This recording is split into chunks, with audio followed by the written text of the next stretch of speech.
let's talk about Fred. Fred, we had more members sign up tonight, but maybe we'll get some stragglers coming in. Fred Edwards has a long history of organized humanism. For 15 years, he was the executive director for the American Humanist Association, for 12 years of the Humanist magazine, and for 6 years, national director of the United Coalition of Reason, which this group is part of. He is past president of Camp Quest, a summer camp for free-thinking children. I didn't know that. Very nice. And has served on the board of the International Humanist and Ethical Union and the funding board of the National Center for Science Education. As a continuing voice for humanist ideas, he has, over the past 40 years, appeared on national and local radio and television in the United States and Canada, been interviewed on radio and for newspapers around the world, and has lectured in North America, Europe, and India. So I wish I had this as your bio, because it's pretty darn good here. Today I didn't know half the stuff that she worked on before, Fred. Today he is director and planned giving for the Humanist Foundation of the American Humanist Association, and would be pleased to help you provide a future for your humanist values in your will or other estate plan. He also serves on the adjunct facility of the Humanist Institute. It is the American Humanist Association historian, and sits on the broader social impact committee of the Hall of Human Origins at the Smithsonian National Museum of Natural History in Washington, D.C. Wow. What a resume. Man, okay. Well, let's all welcome Fred. Yeah, my glasses are. Where are my glasses? Right here.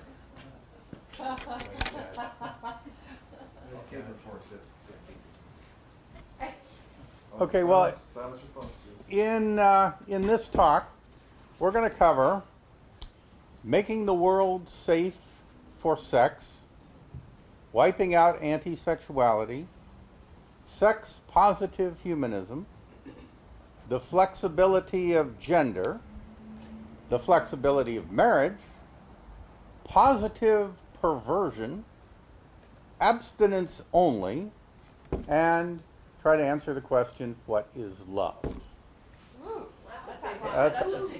Now, so I can really stretch this out, I'm going to allow you to interrupt me. So if you have a question, or if I say something and it sparks something sexy in you or whatever, and you want to say it or do it or whatever, you know, let's make it interactive here. So, because sometimes, you know, someone speaks and then you wait until they're done and then you have Q&A and so on, but we can make this interactive. Now, I don't often bring this up in conversation. Perhaps it isn't thought polite, but in addition to the resume that you just heard, I'm one of a number of people who played a role in finding a cure for polio. I'm 68 years old, and it all happened back in the early 1950s. I was in elementary school at the time. And the March of Dimes was running this nationwide funding campaign to finance polio research and the development and testing of vaccines. So all of us kids brought our dimes to school and slipped them into the little slots of these little cards. And that was to raise money to cure polio. And when a card was at last filled up, we'd hand it in, knowing that we'd made an important contribution toward wiping out this relentless scourge. The whole nation, it seemed, was involved in and united in this quest. Helping the March of Dimes was simply the thing to do. It was noble and heroic. We were fighting the good fight and doing it together. And at last, in 1955, we began to feel the fruits of our efforts. School children all over America were inoculated with the Salk vaccine. We received our shots and then our booster shots. And sometime later, we were administered the Sabin vaccine, which we drank out of a little paper cup, and that was quite an improvement, we thought, because it didn't hurt and it tasted good. And so the effort had been a grand success. We'd done it. With eyes focused on a single goal, humanity had rolled up its sleeves and all but wiped out a paralyzing disease from the face of the earth. It felt good to be a human being in those days. Even though I was just a kid, it just felt great to be a powerful human being. Humans were powerful. Humans were organized. Humans could get things done. All we had to do was work together, and we could vanquish evil and build the world of our dreams. You might say that drinking that Sabin vaccine had given me the first taste of humanist triumphalism. However, the very success of it all forced the March of Dimes to either find another scourge to conquer or go out of business. So the organization in 1958 decided on birth defects, which, though uncontroversial and guaranteed to keep the secular charity in operation for a long time to come, didn't provide the same sort of easily identified dragon that could be slain quickly enough to generate the same sort of unity and the same sense of triumph. But imagine the reaction had the March of Dimes chosen sexually transmitted diseases. Imagine if they'd set a goal that STDs in all their forms should be eradicated in a generation. And imagine if they'd developed as their slogan, making the world safe for sex. Now, I'm talking about 1958 here, okay? They would have had a precedent for doing this, by the way.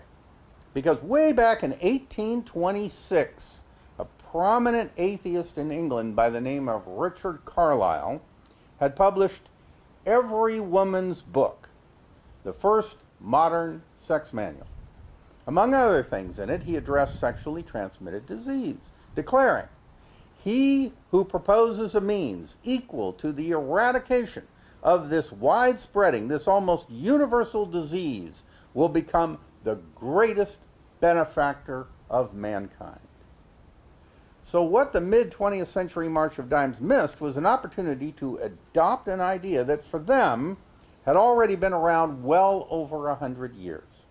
But the reason the March of Dimes probably never entertained such an idea may be because far too many people thought, and still think, consciously or unconsciously, that venereal disease is a good thing. It's God's punishment for sin. I don't hear people say that about muscular dystrophy, or heart disease, or cancer. I've never heard anyone say it about polio either. But they say it about STDs. Perhaps they want to give 2 cheers for the clap. And consider the arrival 2 decades later of a new disease that was often sexually transmitted, AIDS. It showed itself as causative of a slow, debilitating death. It was most forthrightly declared to be God's will. The Reverend Jerry Falwell saw it as specifically targeted, God's punishment for homosexuals. Never mind the fact that homosexual women are the one group least likely to get the disease. And what of babies born with AIDS? Why are they being punished? And even among people who don't think STDs are part of God's plan to keep active sex lives in check, there is at least, or was, before AIDS, the widespread feeling that STDs are a trivial problem. Other diseases are more important. Yet if the March of Dimes really had taken up this challenge and then really had slain the dragon in one generation, it's fair to say that AIDS would have been nipped in the bud, and then we wouldn't have lost so many lives to an epidemic that still affects us. Imagine a world without sexually transmitted disease, a world safe for sex instead of a world where one has to think about safe sex. A world where sex is actually viewed as healthy rather than a risky or dangerous venture. But I'm afraid this is a radical idea. It's radical not only because no one has yet launched a unified campaign to wipe out all STDs, but because many still view sex itself as a tainted activity. Even in the 21st century, we continue to struggle against an age-old Puritanism. It's arguable that rather than being God's punishment for homosexuals, AIDS and accompanying diseases became nature's gift to the religious right. So, before we can set a goal of wiping out all STDs in a generation or even in this century, perhaps we first need to set the goal of wiping out anti-sexuality. That task, I'm afraid, is far more difficult. Carlyle addressed it directly in his book, or his essay rather, What is Love? He wrote, "Religion, being founded in gross error, must have been a great destroyer of beauty, must have greatly deteriorated the healthy character and fine structure of the human body. It has been a mental disease that has turned love into a fancied sin and made it commit dreadful ravages." In contrast to the worst effects of such beliefs, Carlyle advanced a positive and exalted view of sex, one that saw it as healthy and pleasurable, and saw pleasure as a great good. In Every Woman's Book, Carlyle sums up his philosophy of love and sex in this way. "Love is the most delightful of all our passions, so delightful indeed that not one evil that can be removed should be allowed to diminish it. It makes so great a part of human happiness that it ought to be so purified as to exist free from alloy." Over a century later, humanist psychologist and sexologist Albert Ellis, putting it less poetically but more simply, would say, "Sex is fun, and more sex is more fun," which in my view amounts to about the most profound thing that anyone can say on the subject. Because if you think about that sex is fun. If sex weren't so much fun, why would people go to the lengths they do, take the risks they do, to procure it? Why would it motivate so many to violate the religious prohibitions they profess? Why would it attract so much tabloid attention? Why would politicians risk their careers over it? It was with this understanding that in 1976, the American Humanist Association, jointly with the American Ethical Union, released a document called A New Bill of Sexual Rights and Responsibilities. It was a consensus statement signed by 34 leading sexologists, psychologists, medical experts, and academics. Time magazine covered the story in its issue of Monday, January 26, 1976, stating, "The humanists celebrate responsible freedom after centuries of bondage to church and state. Marriage, where viable, is a cherished human relationship, but other sexual relationships are also significant. The 34 signers predict a growing acceptance of premarital, homosexual, and bisexual relations." That was in 1976. Now think of a number of traditional churches. It was only recently that the Presbyterian Church USA came around and decided to accept homosexuality as not being a sin. But the church that I grew up in, the United Methodist Church, they still haven't come around on that. But the humanists were issuing official statements back in 1976. And the attitude in the secular movement in general, as I've shown, goes back over 100 years. So the point is that religion doesn't just lag behind humanism, it lags way behind. And they're still having trouble catching up to the obvious. Now, this humanist statement then, A New Bill of Sexual Rights and Responsibilities, was forward-thinking for its time, though many of its pronouncements have become commonplace today, and some are outdated. Its ideas continue to offer a basic foundation for the non-theistic humanist approach to sexuality, and thus the document warrants a brief summary here. In the context of sex for procreation, it declares potential parents have both the right and the responsibility to plan the number and time of birth of their children, taking into account both social needs and their own desires. But the new bill goes beyond this, calling for an expansion of the boundaries of human sexuality. After all, the overwhelming preponderance of sexual activity is non-reproductive. Sex is most often engaged for enjoyment, releasing tension, expressing intimacy, and promoting bonding. So when someone says, well, you know, sex is God's way of reproducing the species, just remember, most people, including most religious people, do not engage in most of their sex for that purpose.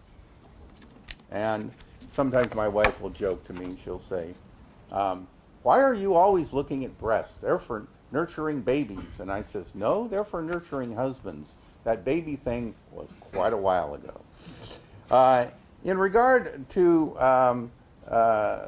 other things, the document states, developing a sense of equity between the sexes is an essential feature of sensible morality. This includes equal opportunities for women, an end to exploitation, and women having control over their bodies. So this is what the American Humanist Association was talking about back in the 1970s. Next comes an attack on repressive taboos. For too long, the statement says, people have been told when, where, with whom, and with what parts of the body the sex impulse could be satisfied. This needs to be changed. Premarital and extramarital sex, homosexual relationships, sexuality in old age, and other expressions should be accepted, the document says. And all of this belongs in a sexuality education that includes accurate and up-to-date contraceptive information. Just think about that. We have a hard time even teaching accurate evolutionary science in the public schools, but then trying to teach sexuality accurately and honestly, just to bring the students up to what modern sexologists maintain and all agree upon. You can't get that kind of sex education in the public schools because it's considered too radical. There are also civic and community aspects to human sexuality, such as the issues of overpopulation, the social status of women, the commercial sex industry, and child rearing. The document calls for safe sexual outlets for those in nursing homes, disabled individuals who may have limited access, prisoners, and others. As for sexual morality, it should come from a sense of caring and respect for others, not be legislated. Laws should focus on protecting people from exploitation and abuse. Beyond that, mature individuals should be free to choose their own sex lives. Forms of sexual expression that may be limiting or confining are best handled by education and counseling, not by legal prohibition.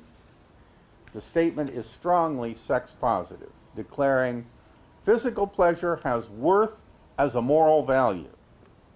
Thinking otherwise can destroy human relationships, and deprivation of physical pleasure, quote, particularly during the formative periods of development, often results in family breakdown, child abuse, adolescent runaways, crime, quote, and other problems.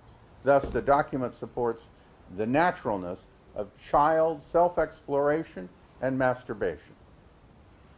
At a recent AHA conference, there was a speaker on human sexuality who was talking, and he started his talk right out. He said, can I have a show of hands? How many of you masturbate? And you know, more than half of the audience raised their hands. He says, can you imagine the reaction I get when I ask this same question of a traditional religious audience? You know, they're just horrified to admit that. Daryl Ray, yes. He does that. And it's just great to see that and it's great to see that humanists generally are not ashamed, and they'll raise their hand. The final point is that, quote, in all sexual encounters, commitment to humane and humanistic values should be present, end quote. A philosophical ideal is here set forth that calls for open and honest communication, consideration of any interests of other parties outside the sexual encounter or relationship that might be affected, and the necessity of freely given consent, including within marital relationships. Such are the basics of the humanist view of sexuality. But they're only the basics. Much needs to be said beyond them. So let's bring this issue more up to date, because I'm talking about a document from the 1970s. So for starters, we can pick up where the new Bill of Sexual Rights and Responsibilities leaves off with its endorsement of a meaningful, ecstatic sexual and sensual life. And here's where I go with that. The late film reviewer, Roger Ebert, who was an agnostic, by the way, when he wrote a regular column for the now defunct Yahoo Internet Life magazine, did a couple of installments surveying internet sex sites. His attitude struck just the right note. He drew attention to the fact that there exist many sexual minorities who have non-mainstream sexual interests. Such people, he said, need access to resources that cater to their needs as well as ways to find each other. And the internet is a wonderful vehicle for both. After all, individuals can't be faulted for the fact that their personal sexual proclivities may not happen to be in fashion. I mean, you have the sexual proclivities that you have. You can't change them very easily. It might be easier for a leopard to change its spots. You have your sexuality. People have the interests they have. And it perhaps is a product of some sort of imprinting at puberty or earlier, as a result of genetic or biochemical hardwiring, or even as a product of experimentation and choice. After all, we Americans, we're about free choice, right? So some people would like to say, oh, well, you know, the reason it's okay to be gay is because, well, you know, it's biological and it's rooted in the genes, or it's rooted in something or other, and to argue that that's why it's okay. But we had a writer for the Humanists magazine who said, wait a minute, why should that be an argument? Why should I have to say I can't help being who I am in order for you to accept who I am? Why can't I make a choice? Why can't I say, I choose this lifestyle? After all, we say that about many things that are called fetishes or what have you. People choose the sexual activities they like. People who are into bondage, for example, you know, they don't argue that, you know, it's biological. They just say, look, this is what I like. And America's about freedom of choice, and why not? So it shouldn't really matter. We should be able to accept sexual diversity whether there's a biological origin to it or not. All right, so thus we see internet sites and discussion groups devoted to a wide range of fetishes like superheroes and heroines, bondage, acrobatics, equestrian sex, which is where one person plays the horse and the other the rider, underwater encounters, furries. How many of you have heard of furries? It's where people wear furry animal outfits. And on. We could say whatever gets you through the night is all right. But it may be more open and welcoming to say whatever gives you delight is all right. Beyond the fetishes comes what is commonly called gender bending. Men aren't from Mars and women from Venus. Today, some men sport ponytails and earrings, and women wear spikes and have tattoos that would make a World War II sailor blush. Women get into muscle building, and men teach nursery school. A football player can become obsessed with dieting, and women are generals as well as CEOs of software companies. Moreover, there are gay bikers, lesbian exotic dancers, and straight men who dance in gay bars. Regardless of sex, gender identity, or sexual preference, all sorts of people, young and old, use hair color and makeup, and on and on. Beyond such superficial matters of appearance, same-sex sexual expression is increasing in public acceptance everywhere. Television shows feature a plethora of lesbian and gay characters and entertainers. Moreover, fixed sexual preference is stepping aside for variable sexuality, where people not only change partners, but orientation during the span of their lives. So now you can't tell the players without the latest program. Here's the breakdown. Sex, in this context, is a person's anatomy or genital equipment. That's sex. Gender is a person's sexual identity. Preference or orientation is a person's choice of partner. Thus, one can have male equipment, identify as a female, but prefer to have sex with other females or those who so identify. The possible variations are extensive.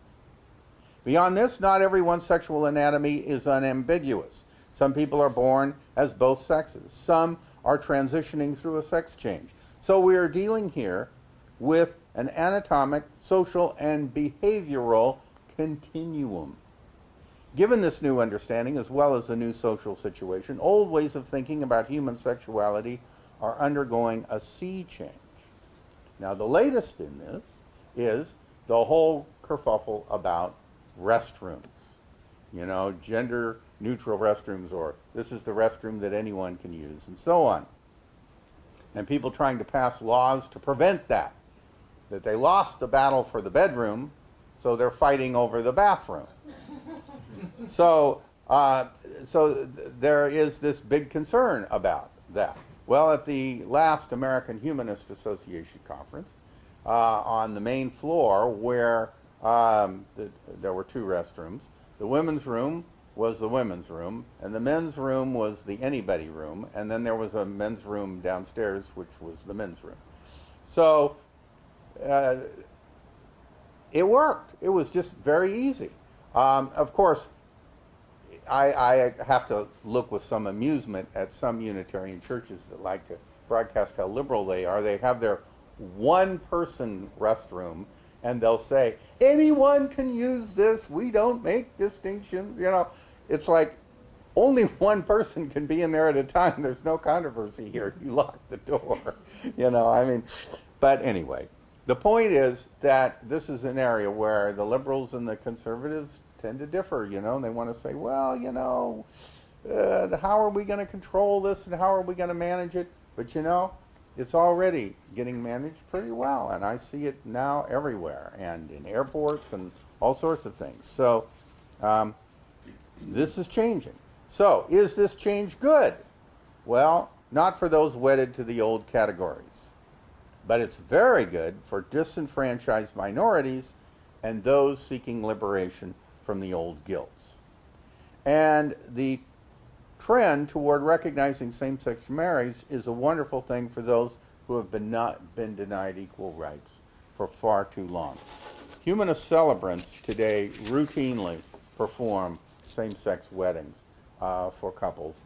And in states where it's not yet legal, they will still perform these ceremonies where the couple and the family recognize each other in this way, even if it isn't yet legal, in anticipation of it becoming so.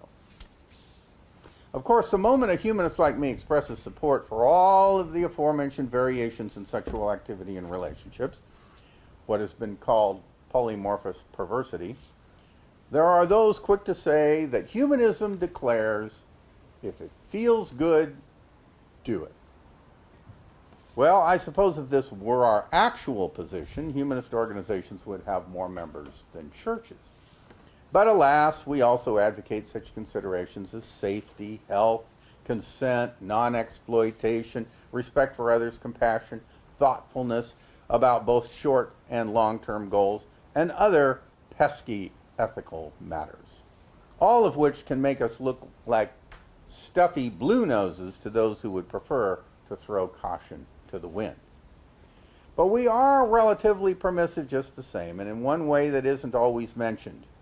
We also think that it's okay to dislike stuff.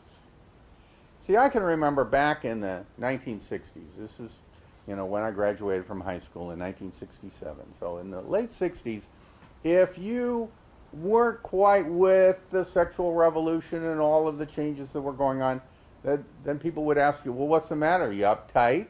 Or why won't you try this or try that? You should be willing to try anything. And that was the attitude. But I don't think there really is a place for that attitude. We all like and dislike various things. For each of us, there's a variety of sexual expressions that we don't want to participate in, observe, or maybe even hear about. And that's fine. So, for example, if someone says, look, the idea of two men having sex with each other disgusts me. It turns my stomach. That's okay so long as you're not voting with your stomach. All right? It's okay to have that feeling. If that's how you feel about it, then that's fine. Now, for me personally, one of those stomach churning types of sex is clown sex. Now, I was watching HBO's a series of a number of years ago called Real Sex, and they had a little segment on clown sex. Now, I'd never heard of clown sex until I saw that segment, and I wished I'd never heard of it. Okay, so what it was is people put on clown makeup, okay? And they do sleight of hand tricks and little sexy things, and they jump around on trampolines, and they have sex. Now, to me, aesthetically, the juxtaposition of clown makeup and eroticism is like fingernails scratching on a blackboard. I can't take that. That was just the most difficult segment of that special series for me to watch. So, clown sex is my thing, all right, as being jarring, grating, you know, I can't account for this feeling. I was never molested by a circus clown, okay, so I can't account for it. I have nothing in particular against clowns per se. I'm sure clowns need love too, but please, not in makeup, at least not in front of me. And for all of us, some sexual expression just possesses that ew factor. We don't like those. So it's fair to say that if it makes you go ew, it's not for you.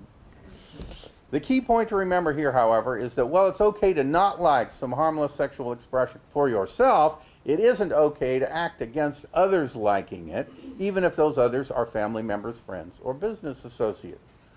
It isn't right to discriminate against people for their varied, healthy, prurient interests. I remember back when Barack Obama was first running for president, and someone in the American Humanist Association office was just a real strong Obama fan. And I said, would you still vote for Obama if you found out he was into furries? And he paused just a second and he said, yeah, I would. I would. I said, all right. And most importantly, if something utterly disgusts you, if it positively turns your stomach even to think about it, that's fine, but it doesn't tell you how you should vote regarding the civil liberties and freedom of expression of others who may wish to engage in it. You can feel whatever you like in your gut, but avoid voting with that. Okay, moreover, disapproved sexual expressions play an important role in social stability. Now think about that. Disapproved sexual expressions play an important role in social stability. Here's why. In ancient hunting, gathering, herding, and agricultural societies, human activities needed to coincide with the cycles of nature because those cycles affected the weather and the food supply. Thus, there were certain types of labor that people engaged in at certain times of the year, and when the time of year changed, it was necessary to set aside one type of labor and begin to engage in another.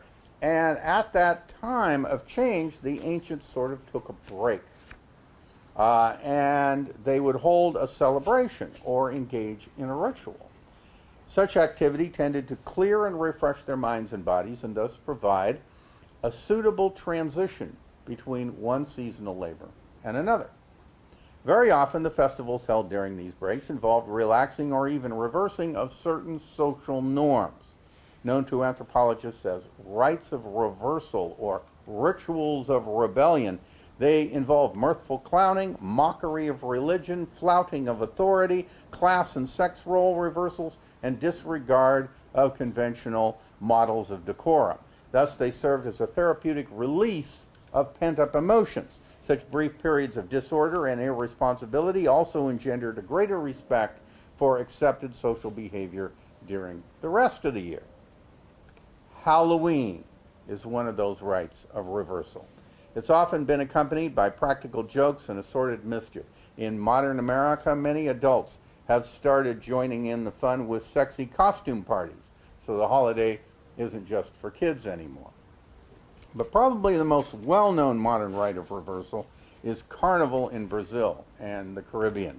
called Mardi Gras in New Orleans and elsewhere. It all started when the Roman Catholic Church established Lent as the period of fasting and penitence 40 weekdays before Easter. This created a situation where people would naturally want to get their final pleasures in just before the gloomy curtain fell on Ash Wednesday. That last chance was Shrove Tuesday, Fat Tuesday, which is what Mardi Gras means in French. The holding of carnivals and mass parades on the days leading up to Ash Wednesday became a lively medieval custom, a replacement for or moving of the banned Roman fertility festival of Lupercalia. The word carnival itself comes from the Latin carne, meat, and vale, farewell. So it was a time to give meat and other favored foods a parting kiss and give hedonism a big send-off. The January-February 1992 issue of the Utne Reader, advocating more widespread enjoyment of this celebration, reprised the nature-oriented rationale in this wise. Let's face it, the magazine said, February and early March are tough going.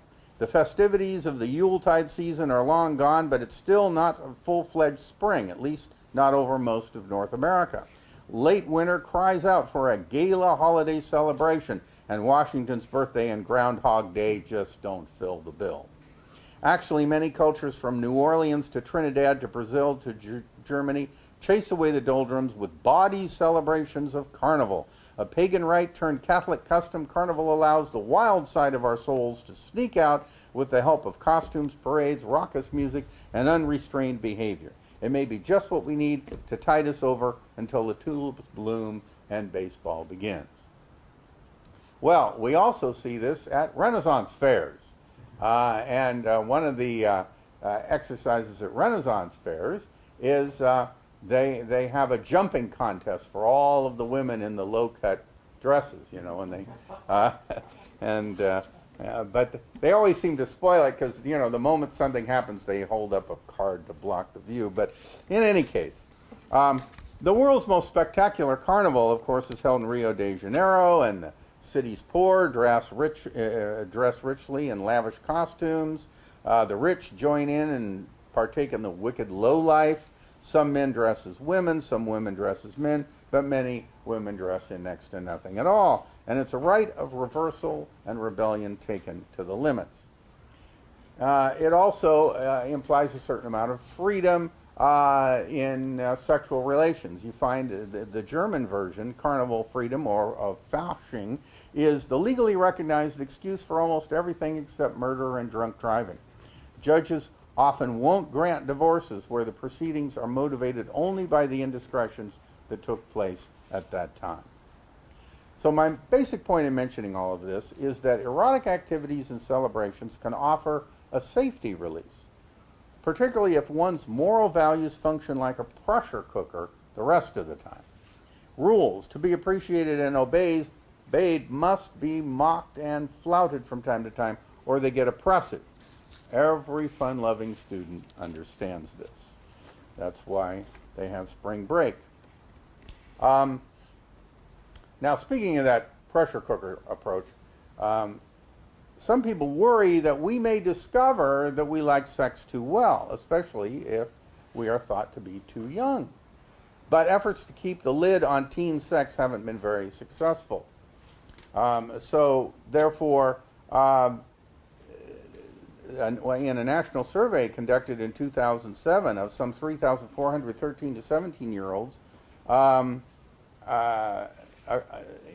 in this government study, the findings were that though religion is a reliable indicator of attitudes towards sex, it is a poor indicator of actual sexual behavior.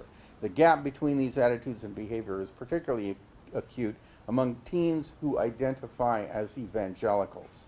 That is, 74% of white evangelical adolescents say that people shouldn't have sex until they are married, while only 25% of Jews and half of mainline Protestants would agree. When it comes to practice, however, this same group is more sexually active than Jews and mainline Protestants and starts younger, shortly after turning 16. As a 2008 article in the New Yorker covering this study reported, evangelical teens are significantly less likely than other groups to use contraception. So they're starting earlier, they're having more sex, but because they oppose it, then they're trying to sneak past God, as it were. And I never understood that when I was a kid, how kids who believed in God and thought he was watching all the time could still shoplift. It's like, what? How does that work? And so it is, too, with teen sex among evangelical teens. Somehow they think that they can get away with it, and they don't need to use contraception, because if they use contraception, that would have meant that they meant to do that, and that would be sinful. But if it just happens spontaneously and we didn't really mean to do that, then it's okay. But the baby isn't okay. So these are the problems.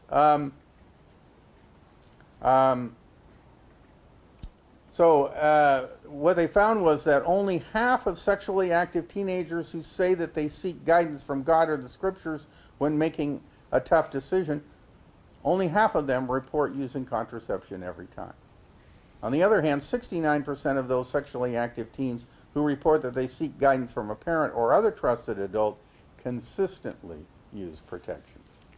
So while it's wise to discourage less mature teenagers from engaging in sex, and while all teens should be taught how to avoid social pressure to do so, it's also necessary to place a net below this tightrope. Teens need to be taught about safe sex so they are prepared. After all, isn't that the Boy Scout motto? Be prepared. So good scouts should carry condoms. All right. Then there's this idea of sexual abstinence before marriage. Now, that idea never made any sense to me at all, because if you think about it, for most people, the best sex and the most sex they will ever have is the sex they have when they're dating. Think about it. Because you live across town, right? You don't live in the same place. It's not easy, it's not convenient, you can't say, well, tomorrow. You know, you haven't seen each other in a little while. First thing you get together, and the only thing you can think about is sex. And so you have this wild time, and you have to get that taken care of before you can go do anything else. And it's just a wild, fun time. And it's a shame to miss that. To miss that. Because when you're married, it's a different setup. It's a different situation. In fact, I've known people, humanists I've known, who deliberately didn't get married and lived at least across the street, if not across town, or even in another state from the person they were romantically connected with, so that they would have a more exciting sex life. So I've known people who actually chose to do it that way. And so if the sex life becomes more abundant, sometimes it helps to be separated. For example, I'm in San Diego handling my late father's estate, and my wife is back in Maryland, but she has come to visit me a couple of times, and well, you can imagine, the absence makes the heart grow fonder. So this is one way to keep it lively. So it's just, and I still look back fondly on the sex life we had when dating, and it was just an exciting time. So the tension of immediacy is gone when the couple are closely bonded. Now, there's other benefits to marriage, so I'm not shooting marriage down. I'm merely saying that it's just a shame to be opposed to premarital sex, because you miss out so much. Another factor affecting young people is love. Now, if sex can get one into trouble, consider the power of love. Now, let's think about this a minute. If you get drunk and you meet someone in a bar and they sort of look attractive to you because you're not seeing too clearly, and you take them home and you have sex, well, in the morning, you'll be sober. And you can see what you've done. And you'll say, okay, we end that here. But love is something different. Love is also a chemical reaction. But the intoxication of love, that is a chemical that happens inside your own body and head and not from an external source, that lasts 2-3 years before that fades away. So it takes a long time when people fall in love to sober up, because love romantic love is like a drug. And people, that's why most marriages last 2 years before the couple starts considering divorce, because then, you know, the cloud is lifted and they can see more clearly. It's like sobering up. And then they see, oh my gosh, what have I done? And then they change partners. So my wife and I, we had a long engagement. We went together for 4.5 years before we got married.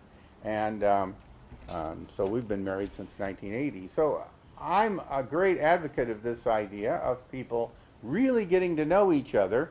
And as a humanist celebrant, I've performed a number of weddings for people, and one of the things that always pleases me, and I always tell the couple how pleased I am, that they come to me wanting to get married after they have been living together a while, and maybe a few years, and they've kind of worked out all of the kinks in their relationship, and they're really settled in it.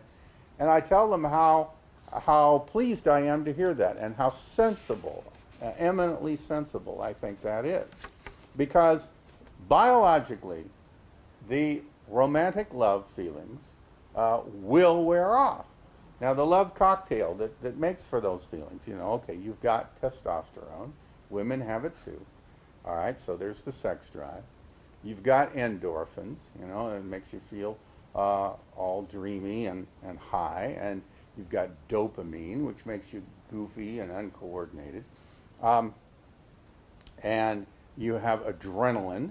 So this is, you know, keeping you tingling and excited. So it's all of these chemicals that the body generates.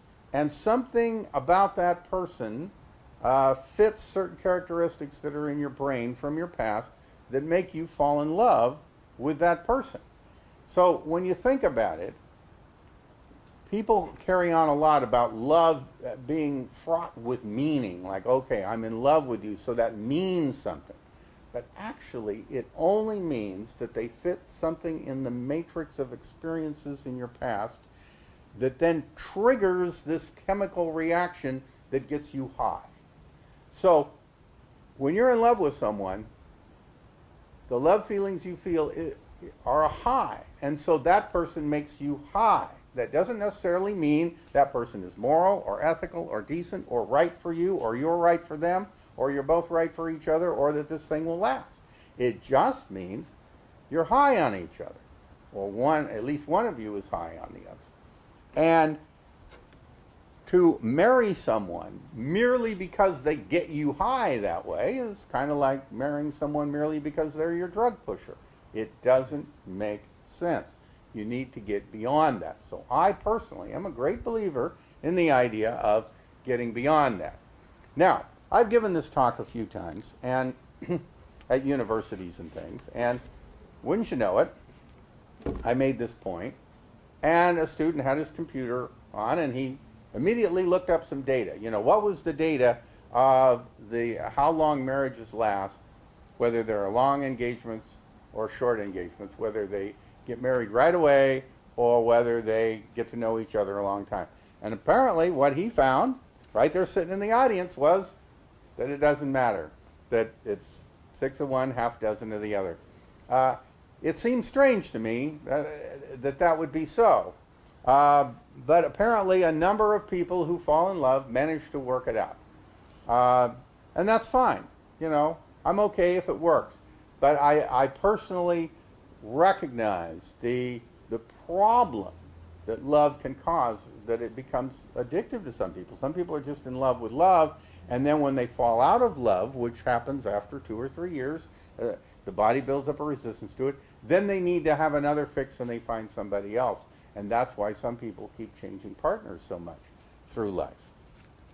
So we need to look at the fact that romantic love is a chemical reaction and judge it for that, and not try to import all kinds of philosophical meaning into it, like, oh, well, this means that, you know, it's in the stars, it was meant to be, we are for each other, that we're soulmates, you know, all of this.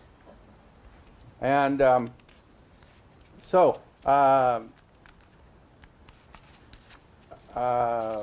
let's see. So I've mentioned a number of these things. I could go on and give you the whole business about the body chemistry and all of that, but, you know, and oxytocin and all of that. But I think you get the basic idea here.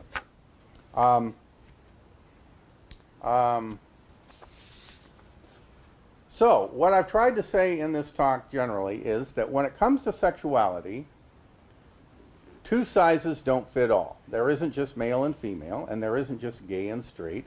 Moreover, marriage isn't always or even usually the goal of a sexual encounter, so there isn't just one institution. Nor is a union necessarily the only way to enjoy sex. Individual sexual expression is just as legitimate as that with a partner, and being celibate for a time or taking a break from sexual enjoyment altogether has been found enriching for some. For reasons like these, a non-theistic humanist approach to life recognizes sexual diversity, individuality, freedom, and responsibility. And that's why humanists continue to work for an end to needless guilt and repression and actively call for a broadening of human possibilities and pleasures. We human beings still have much to learn about human sexuality, and there's much already known that I haven't had time to cover here. As a result, we need to guide our sexual lives by a flexible philosophy, one that's open to new information, able to think outside the box, and committed to the well-being of humanity. I've found that philosophy to be humanism. Humanism makes possible the joy of godless sex because it is a philosophy of freedom, brimful of what I call that wholesome, godless goodness. So that's what I've tried to share with you here, is that wholesome, godless goodness, the joy of godless sex. Thank you.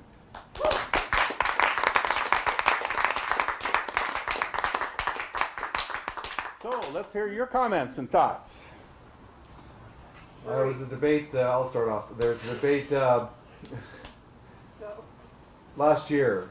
Hina Databoy, I'm sure you know her, was talking about that we are all biological. And so during the Q&A, one of the Christians came up and said, "You can't explain love."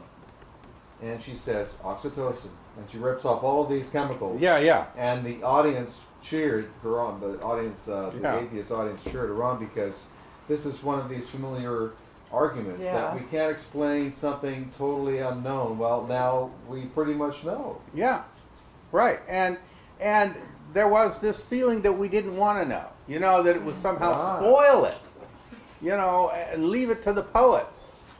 But even when we were leaving it to the poets, if you read if you watch Shakespeare's play *Midsummer Night's Dream*, you know that there's this fairy nectar that is put on people's forehead while they're asleep, and when they wake up, they fall in love with the first person they see, and that can be a wonderful human being or it can be a jackass. And this one character is turned into a jackass, and the queen of the fairies falls in love with this jackass. So, yeah, it's just all this magic potion. And so Shakespeare already had it figured out that there's this drug, and it does this weird stuff to you. And you can even fall in love with a jackass. And, Good analogy, yeah. all right, any other thoughts? I think it's kind of like we like to flatter ourselves to think that we're sort of beyond just mere animals or what have you, and I think a lot of that comes from that, you know, to suggest that this, you know, that there's a biological basis to it. Some people would think that it almost kind of, you know, debases it, if you will, you know. Yeah. And to me, understanding it and getting it makes it easier to manage. Makes life easier to manage when you understand things that I always wanted to know and figure it out. And I didn't like the mystery.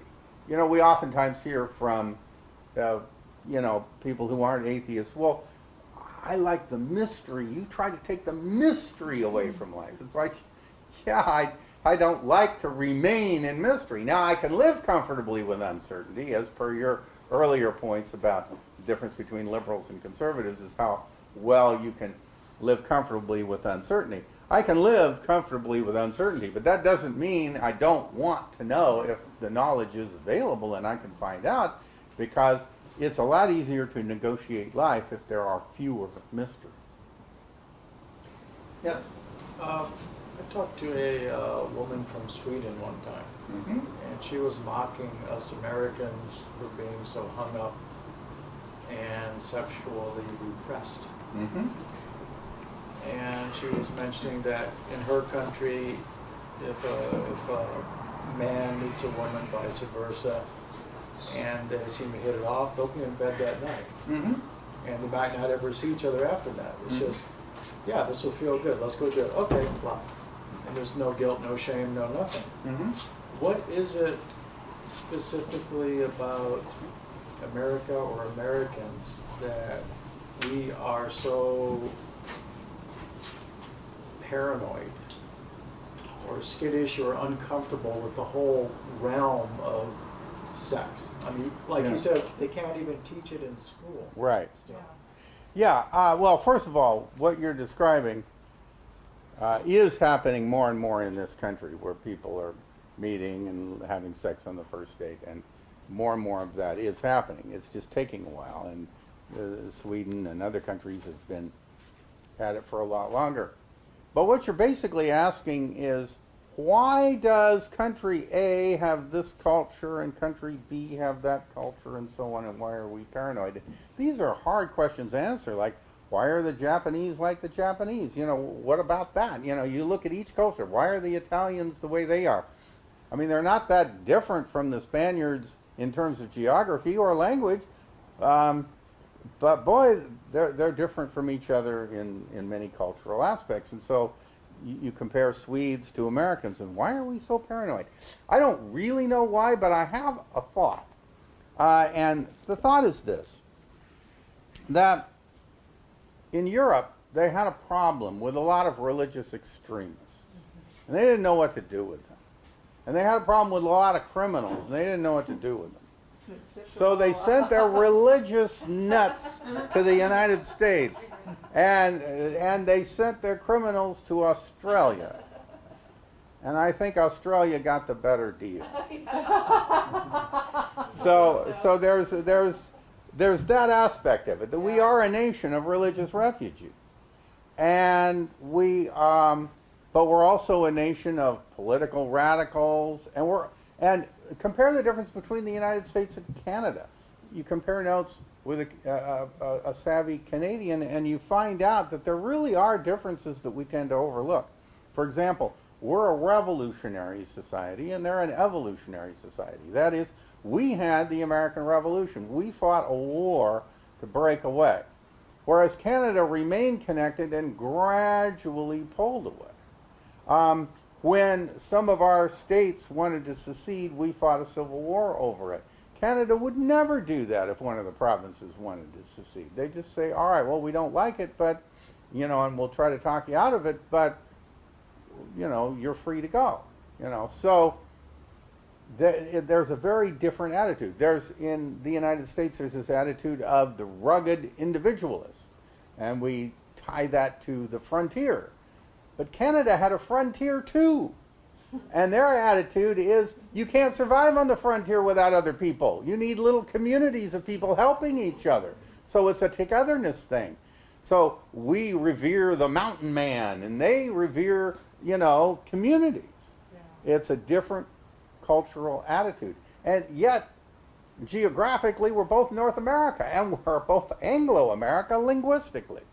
So how is it that these cultures are so different? But they're more European in their ways than we are, and we're more this strange paranoid anomaly.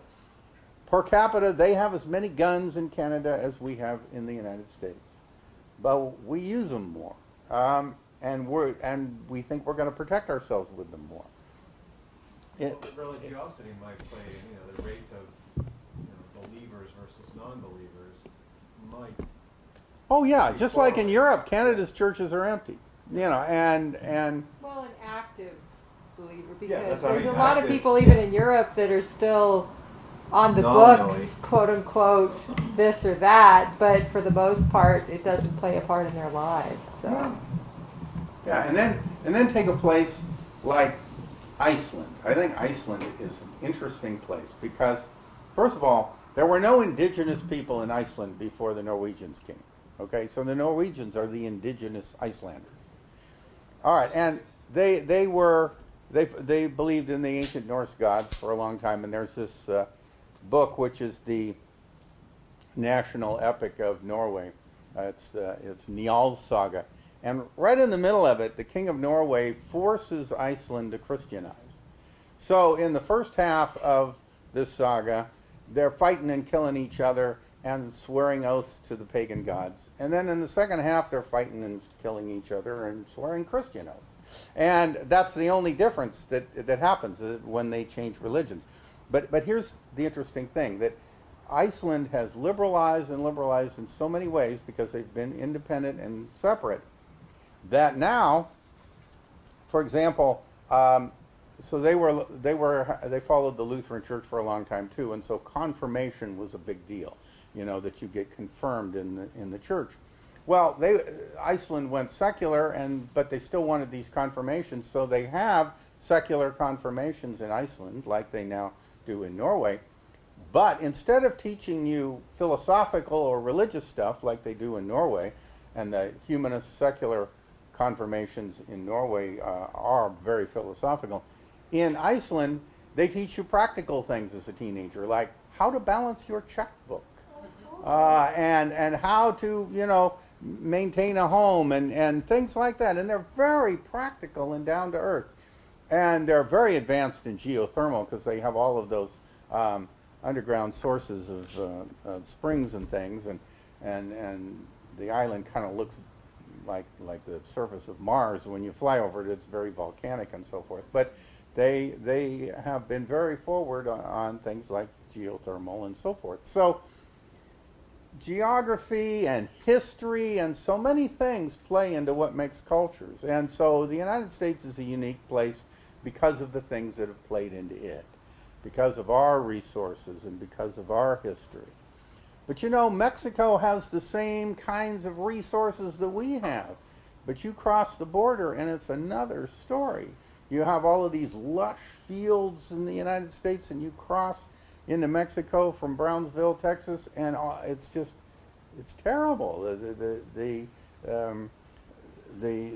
state of things. And yet they have the same land. It's just an extension of the same land. You just draw an artificial border, and you cross that border, and it's another world.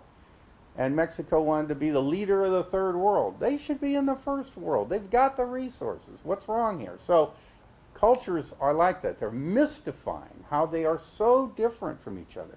So my answer to your question is it's a mystery. I wish I had the answer, but I think it's a whole bunch of things, and not one thing, and that's what makes it mysterious.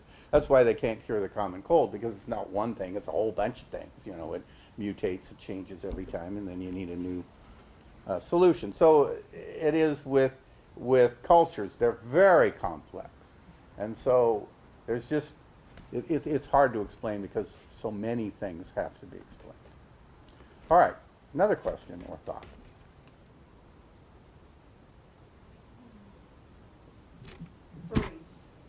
Furries. All right. Let's talk about furries. Yeah, first time I saw them was at the American Atheist Conference. I don't know, it must have been in Utah or somewhere. I was like, what?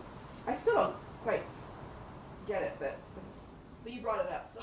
Oh, well, okay. Well, there was this, in New York City, there is a thing called the Museum of Sex. And that's where I first learned about furries. And they have various exhibits. And they have the equestrian sex and the furries, and, you know, various exhibits to show the various fetishes. Okay, so some people who probably look down on this whole furry thing would say, well, it's an arrested state of development. You know, you had such an attraction to your teddy bear as a child or some other, you know, stuffed animal character that now as you've gotten older, you know, you've sexualized it, and so now this is what gets you off. But it could be that it's just that something happened at the time that someone was passing puberty that really stuck, and it may have had to do with stuffed animals. With someone else, maybe they got a spanking at that particular time, and so they're into spanking or whatever. I mean, it's hard to explain, and I'm not an expert in this area. There could be some kind of sexual imprinting going on, but once it happens, once that becomes your thing, then that's the way it's easiest for you or most fun for you to get off, and so why not? It may not be my thing. You need to justify it, yeah. Biologically. Right. Whatever, right? Right, whatever. But people might be curious, why this and not that? Yes? I actually have done some study on the subject. Okay. So they believe at this point that the imprinting happens sometime between the ages of 3 and 8 for a lot of boys, and it is almost exclusively young men that actually become fetishists.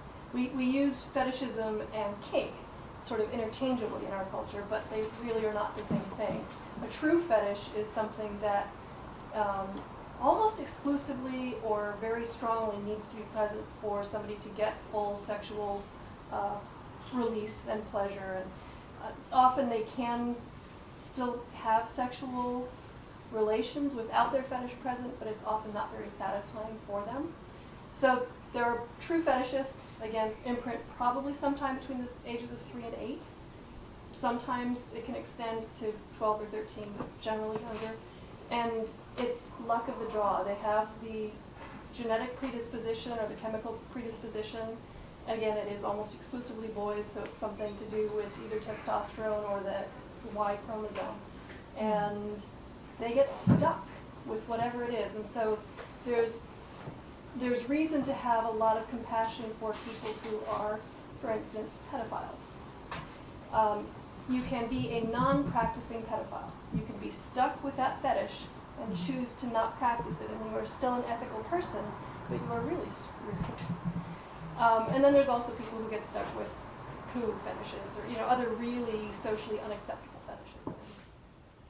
Well, yeah, and I like your point about luck of the draw because, yeah, you can look at a person in the situation and say it's really difficult, if not impossible, to change your sexuality. And so you have the sexuality you have, but you could have been saddled with something else. And lucky you that you aren't, that all of your forms are socially acceptable, if they are. I don't know you that well. So, but that's really the difference, is that we have a certain range of sexual expressions that are considered socially acceptable and legal. And by the way, that itself is not written in stone. Different societies and cultures throughout history have had different rules and standards as to what was considered acceptable. And I'm not convinced that the laws on human sexuality that we have in this country are the end-all and be-all of what laws ought to be. I mean, sure, in ancient Rome, there was, adults having sex with children, and that was considered acceptable. And we wouldn't consider that acceptable here. And I think we're right in not viewing that as acceptable. Because even when the Romans wrote about it, many of the manifestations of the problems of that appear in their writings. They just weren't paying attention to what they were noticing.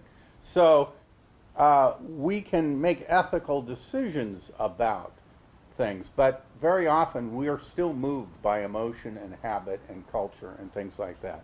And so I don't know that anyone has devised a rational system of sexual laws. So much of our legal system on sexuality relates to things that are just cultural, and religion is part of culture. So to try to be objective about it is very difficult for some. So I'm glad you made that mention about the pedophiles and so on. I mean, what if you were saddled with that lust, and you could never get full satisfaction while remaining ethical? You become a priest. Well, my point is that it's a very difficult thing to be stuck with, and so so it's too easy to just view them as monsters. But the thing is, yes, they can't victimize others. We can't allow that to go on. But, you know, give up this idea of curing them or something like that. Well, hopefully. I mean, if enough money were put into it, perhaps there would be some sort of an oxytocin override, some sort of retraining that would be possible. And some of them, most of them, are truly desperate to be cured. Yeah, or retraining to break away whatever imprint, you know. To be able to have To some sort of rechange sex that, life yeah. and be close to another human in an ethically Yeah. acceptable way. Yeah. But so just the last comment on the furries. Most people who are into furry and things like that are not actually fetishists. They're kinky. Right, Particularly almost all of the women. Yeah. Right, they do it experimentally. You know, It's fun. it looks like fun. You know, Is the furry, I've seen articles on it, and is that a sexual movement, or? I thought it was just people getting together and I in think some of them. public and just I think some of wearing them costumes. are fetishists, and some of them are just having fun. But yeah, There's a many sexual times there aspect is a to it. sexual aspect. Fetishes sometimes don't look sexual to the rest of us. Mm-hmm. There's a huge fetish for tickling, balloons, birthday cakes, a lot of really sort of childish things. And I think you won't the fetishists probably do those things in the privacy of their bedroom, but what you'll see in public is just sort of the fun and we're just having a good time and we're being childish, and we have permission to do that in this realm. But well, some a big one right now is cosplay. You know, which is you find in the anime conventions, you know, where they dress up as these superheroes and these Japanese anime characters, and they wear these costumes, and many of the costumes are quite sexual. Or, I mentioned earlier, the Renaissance Fair. So these are, you know, ways and outlets and ways of making sex fun and interesting and entertaining and adding other dimensions to it. And people like to do that. And you know, let's play dress up. And furries is a form of dress up, and cosplay generally is, and Renaissance fairs, it's let's play dress up. People like to play dress What up. about, Eddie Tabash has been pushing for a long time to legalize prostitution. Mm-hmm. He's written articles, editorials, and such like that. And I've noticed the latest Christian anti-prostitution push is the so-called trafficking.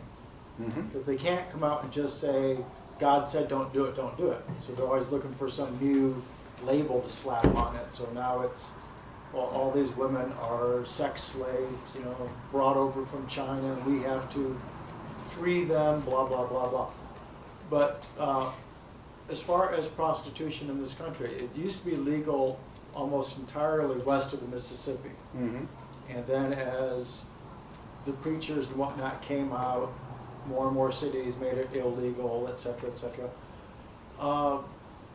Where is that now as far as legalizing it or Well, decriminalizing it? keep in mind that humanists now debate this question on both sides, because it's not just the simple thing. You're right about how, you know, like west of the Mississippi, yes, it was legal. In fact, many women who, you know, were on the East Coast and were taught school, you know, then during the summer they would go out west and work as prostitutes. And this was a matter of choice, you know, and then they'd make a bunch of money and then they'd go back and then they'd teach school. And so they oftentimes wanted school marms to be unmarried women.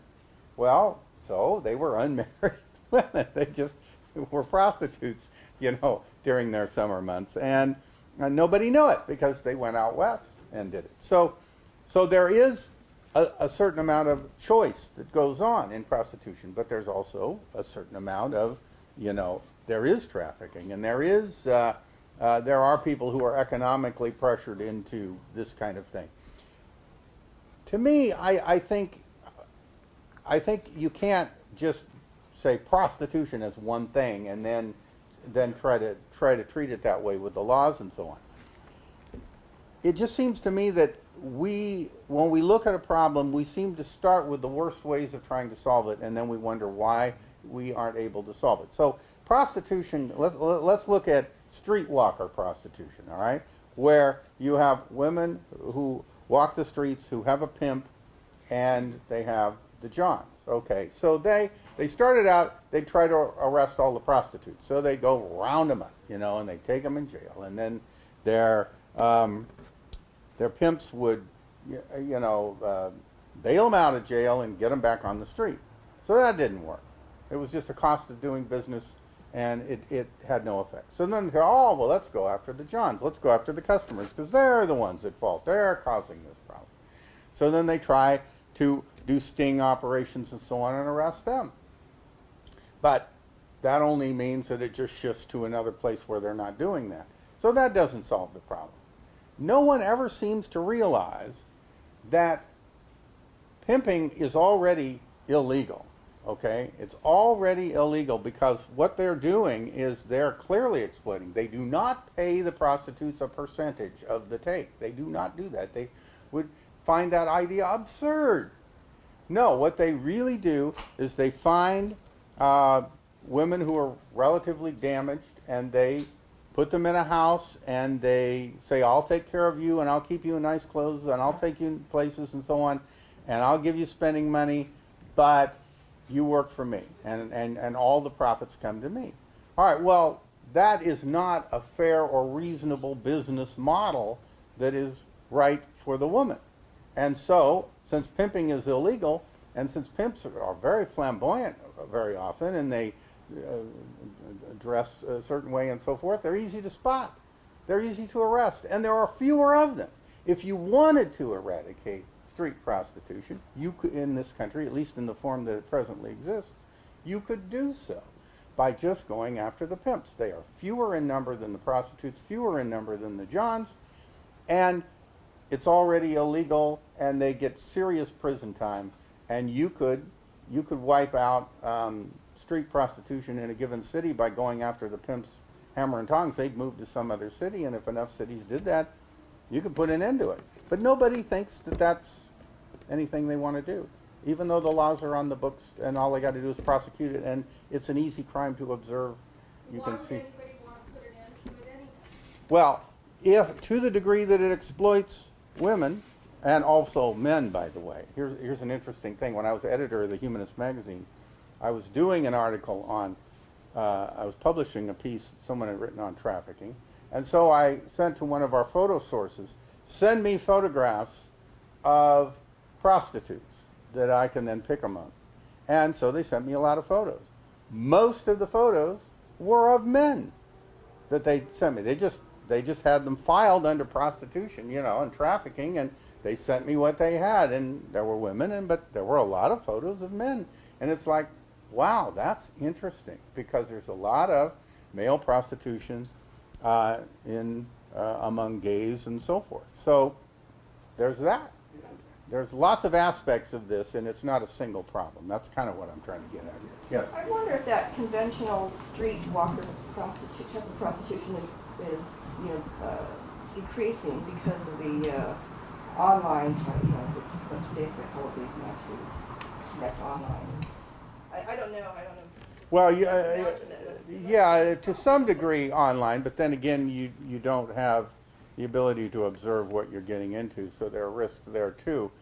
But what is interesting is certain alternatives to sex, like phone sex or internet chat room types of things, which don't actually involve physical contact. So there's a lot of other ways in which sex in the internet goes on. This leads me to my next question, which is, what are your thoughts on the huge availability of pornography and how that might affect the teenage population with its expectations towards intimacy and stuff? So yeah, there was a big worry about that. Internet smut. This is the big concern.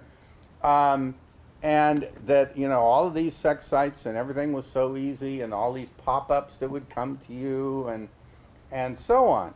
And so at first I was thinking, well, that's not really as big a problem as people make it out to be. But then there was a period of time when, your inbox would just get so much of that stuff. And there would be little graphics and all sorts of things going on. And And so there really wasn't any way a teenager could avoid contact with this. But it doesn't seem to have had some terrible corrupting influence on teenagers. They seem to just, they know how to filter it out. They figured out how to filter it out. And if they're interested, and if they're not, they're not. And I haven't seen that it's caused any great national destruction or anything, yes? Well, actually, there have been some studies that have come out recently. It's a minority, but there is an issue with certain types of online pornography because of the rate at which the faces change, the rate at which they are viewing these different female bodies. Yeah. In one day, they can see more female bodies than an average man would have seen in his entire lifetime. Yeah. And it's affecting their dopamine. So there's an actual addiction process, and it leads to issues with the ability to achieve and maintain an erection with an actual girl who's static in front of you. So there have been some All right, but studies. on a counter to that is the fact that one of the things that, because there was a humanist presentation that the Center for Inquiry did on, they got some exotic dancers to give a presentation of a talk about all of that. And one of the things they noted is that there are a variety of different female body types that are used in exotic dancing. It isn't all one body type. And it's particularly the case on the internet, that you can talk about idealized women and perfect bodies and so on, but what is that?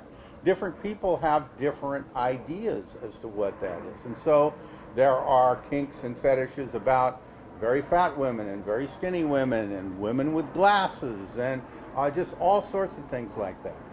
And there's even a big thing about amateur models. Rather than having professional models who are just too perfect, that there's an interest in amateur models who look more like women you might actually meet.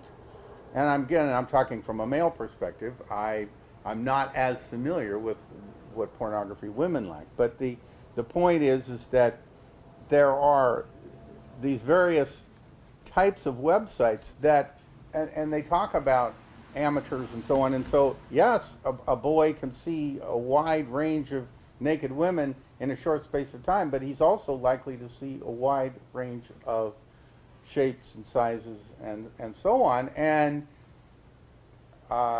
again, I mean, how serious does this research suggest the problem is? Very. Really? And it's not that he's seeing this variety. If he saw the variety over a space of days, great.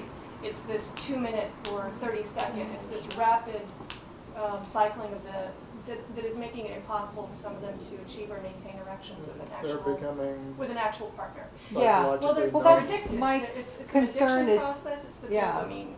That's my concern, is the transition from this world into the real world with a future partner, you know, how that might affect. So As a dopamine-mediated addiction, it's treated the same way. They have to go cold turkey for a period of months, and eventually they can overcome the addiction. But it has to be recognized as an addiction before it can even be treated. Yeah, but what kind of percentages are we talking about of young men who have this addiction? I don't have that statistic memorized, but I do have the article available. Could you post it on the event? Yeah, that would be good. Thank That you. would be good. What would be of concern to me is because, as you mentioned, we can't talk about this in public. It's ignored, it's shoved under the rug, etc. The groups that are going to be looking for funding those kind of studies are the religious groups. They're going to grab onto anything that they can use to shove their morals down our throat Yeah. without saying, because the Bible says, oh, well, science said. And Yeah, we are it would far be too nice. adversarial about Yeah. sex in this country. Yeah, I mean, they grab out, you know, like creationism went from creationism to intelligent design. Same crap, but now it sounds more scientific. Well, you know, And it would be nice if science would study that. I mean, legit, not backed up by Oral Roberts Yeah. University or whatever. We need studies like that done, Yeah, objective studies.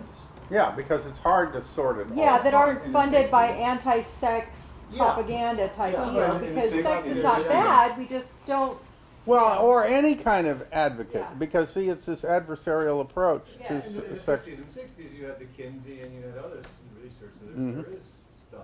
Yes, yes. There's still stuff happening, yeah. But lots but I want to say, that, you know, what we're discussing here is a policy issue, and that's, I think, how it ought to be addressed. I mean, prostitution is a public policy issue. Drug abuse is a public policy issue. Right. Prostitution, likewise. Where I was born in Switzerland, I remember in the old town, nice old, medieval neighborhood, and every weekend night, there they were lined up, all the streetwalkers, and they really weren't much of a problem. It was the same one on the corner every summer when I went, and say hi, how you doing? They zoned it. Yeah. So now there's districts. Yeah. Where they took it away from the high rent district and they zone it. They provide. Well, we they don't used to have persecute red light them. districts in this country They too. give them medical care. Mhm. And it's and that's how it should be. Sweden, on the other hand, interestingly enough, you mentioned Sweden. Sweden actually persecutes the Johns. Mm. Sweden has a different approach. They actually go after the Johns very aggressively. Well, there's an interesting thing from the American Civil War, that there was, when the troops would come into a particular town, they would realize that there's going to be a lot of sex happening, and that this was a health issue. And the military wants to keep its troops healthy so that they can fight again. So some of the Civil War generals on the Union side were forward enough thinking to provide protection to their troops and so on. And General Hooker provided prostitutes. And that's how prostitutes got to be called hookers, because he provided prostitutes as a means of, keeping good order and things like that. So, America, you can't even say, when you try to talk about the United States, you can't even say, well, it's always been this way and this is our tradition. But our tradition is such a mixed bag of things. Sometimes doing things right and sometimes doing things wrong. And we have a liberal tradition and a conservative tradition, and we have a free thought tradition and a religious tradition. We've got all of these traditions in this country, and we're constantly warring with each other over these things. And so that's the problem, though, is because we're so adversarial, you sometimes have to look on some studies with suspicion. There's one statistic I heard from the Skeptics Guide podcast yesterday, and that is one of the questions that could be true or false at the end of the show was when married couples watch pornography, it's more likely or less likely that they will split up more than religious couples that watch pornography. So non-religious couples watch pornography, do they break up more or less than the religious couples? I'll ask all of you here, how many people think that more religious couples will break up after watching pornography? They would feel guilty. The guilt about would And drive how them many apart. people think that non-religious people would break up after watching pornography too? No opinion. I'm not sure. What do you think? I'm What do you not think? sure. You're not sure? You're kind Yeah. of baiting us here. Like, Yeah. what Yeah. Well, do you would think religious, but it's actually 6% religious people break up after watching pornography within a 2-year period, and 12% of secularists break up after watching pornography to try to improve their marriage. And Yeah, but is this it happened the- from a is it the- study Yeah, that but are they they- staying together because of Possession or years is it and yeah. violation or what? Yeah, well, it's also, Yeah. you could ask how the study was conducted and all sorts of things, but 6% and 12%, those are still minority percentages, okay? significant though. But religious people just tend not to get divorced no matter what, That's whether true. they're unhappy or Divorce rates in the United States have been correlated to mayonnaise consumption in Maine. Okay, so Yeah, you have to be careful about that. Spurious correlation. Yeah, yes, well, sure. Anything you want. Well, sure. Well, also, I happen to think that religious people are generally hypocritical, and they have a high tolerance for hypocrisy. And so, they probably aren't going to break up over pornography, but they're going to watch it. Maybe it improved their sex lives. Yeah, maybe it did. I'll end this with one particular statistic that I happen to know. I have a friend of mine that actually shoots and edits pornography up in Hollywood, up in the Valley, the armpit of LA, the center of pornography. He laughs every time he sees his money coming into the bank because his shows are being produced and shown around the country in hotels. And he gets a report on which hotel is doing what, you know. Turns out that Marriott is doing pretty well, even though they're owned by Mormons. In fact, you might remember that there was a big stint about 10 years ago of the people, Mormons, trying to revolt against the people who own the Marriott, and they were making so much money, they said, sorry, we're making too much money, we are not going to change our policy. But what is the convention that happens once a year in different cities around the U.S. that maintains the most pornography over a period of years that they've had this convention in the hotels wherever this convention is being held? Any guesses? Mark knows already, so I'm not going to choose him. Salt Lake City? No, what convention? Oh. The name of the What's the convention? name of the convention when held in different cities has the most amount of pornography by far from all the other conventions? Even I'll tell you right now, the porn convention, they don't watch it, they do it, so they're out, right? They're not in contention at all. What do you think? Okay, so is this some religious group? I can't tell you that. I'm just saying, what convention? Is it like the Society of Audio Engineers, or is it like the sexual psychologist convention, or Dying to hear it. sexologists? The tool and die makers. Yeah, there you go. And the Right. ship fitters. Anybody, any guesses? NRA. Ha! Nobody knows? It is conservative. What's the most conservative group in the country? Southern Baptist. That's correct, and that is why he laughs all the way to the bank. But unusually, they have a very high percentage of couples that go to this convention. It's not just men. Yeah. This adds a whole other twist to it. Yeah. Why do you think that couples go, they get away, they want to watch pornography because the kids are next door in the bedroom, right? Mm-hmm. I think that might be it. Do you think that might be it? It's possible. It's because they don't know how to handle the TV and they can't change the channel. It's an accident. Yeah, it's Mark. an accident. It's all accidental. That's right. Every year, it's accidental. That's right. And another thing, what's the average length of a movie shown, not at this convention, but just in generally, in all the hotels room? My friend gets these statistics too, by the way. He still gets paid whether it's a full-length movie or you know. Right, that's probably why they have that charging, because they That's right. watch enough to get excited and Yeah, then... so what's the average length that What, 12 minutes? that people, general couples, males, whatever, watch pornography in the hotels? Yeah, 15 minutes.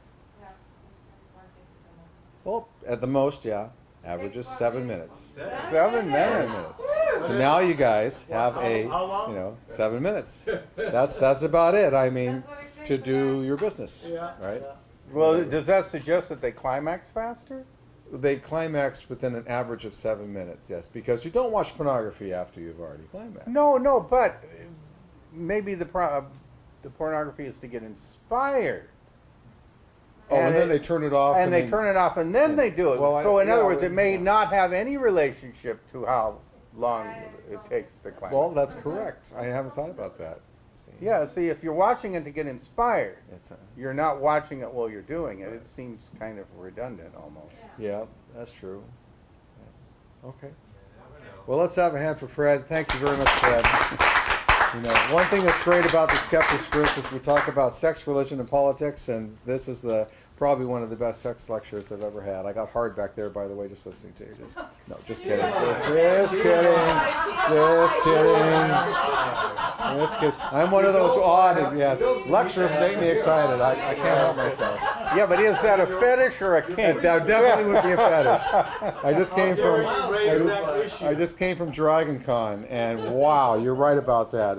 You know, if you have it, you flaunt it. You know, and it is a magnificent parade of ingenuity of how. Right. you Yeah, could and pump you used to up. have to go to. There was a sex convention every year. It's held in Las Vegas. Oh yeah, that's the Lifestyles Convention. Lifestyles convention. Yeah, and it used to be that's where you had to go for your costumes. And now You could go do it to anywhere. Dragon Con Yeah. or any of the And cons. some of the costumes at Dragon Con, I could fit 5 in my wallet. That's how good they were. Yeah. Wow. Yeah, it was pretty skimpy. Mhm. That's their thing. So thanks again, everybody. Make sure you pay so I can pay him for coming down here. That's all the money goes to. I didn't know if I told you that. Fred. No, you didn't. That's it. You get some money. See, from this, so you that's could have good. gotten away with pocketing the money, but you're ethical and you don't do things Well, like that. I appreciate your time here. I know you have a job to do, and I don't know. Do you work anymore? I mean, is this Well, your let full-time me job? How do let me tell you Well, about how do my you get your job. income? Can I tell you about Yeah, my job? absolutely. Tell you about. Does it have anything to do with 'cause- sex? No. Well, indirectly, but that we wouldn't be here if it weren't for sex. But beyond that, okay. So I was once executive director of the American Humanist Association. You mentioned that. I edited the Humanist magazine. And then I was director of the United Coalition of Reason. All right. So they figured, well, Fred, you're getting to be a retirement age. I'm 68. So. You know a lot of humanists. We'd like to put you to work. So the Humanist Foundation, they said, will you work for us half-time during your retirement? Because you know so many people and you know all about humanism and so on. Will you help us raise bequests? You know, leave organizations in the movement, particularly the American Humanist Association, in your will. And I thought to myself, well, I don't know, it's kind of like fundraising and it's kind of like work and I'm not sure. No, it's not like fundraising. You know why? Because I don't want any money from you. I don't want you to write a check. I just want you to make a promise that you're going to remember the American Humanist Association in your will. And so I talk about memes and your genes. Okay, now your memes, what are your memes? That would be Your ideas. Your ideas, your philosophy, your humanism, and your genes. So when you die, you're going to leave money to your children, to your loved ones, and so on, because you're going to propagate your genes. That's built into our genes for you to do that. So you leave money to your kids, whether they're religious or not. You leave money to your kids.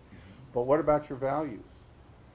Your memes, your ideals. Oh, And you excellent. leave a little bit of money for that. Maybe just 10% in your will, And if you want to talk to me about it afterwards, I'll be happy to talk to you about how you can remember your memes in your estate And there are plan. some local organizations in the Southland that have been built from bequeathing, from That's people right. donating, right? That's right. And it won't cost you a cent. You won't miss any of it. It won't take anything away from you. And what you're leaving to your kids, they can spend 90% of your estate just as fast as they can spend 100%. So think about 10% for your values. One more hand for Fred, please. One more hand. Thank you very much, Fred. That was really fun. That was really fun.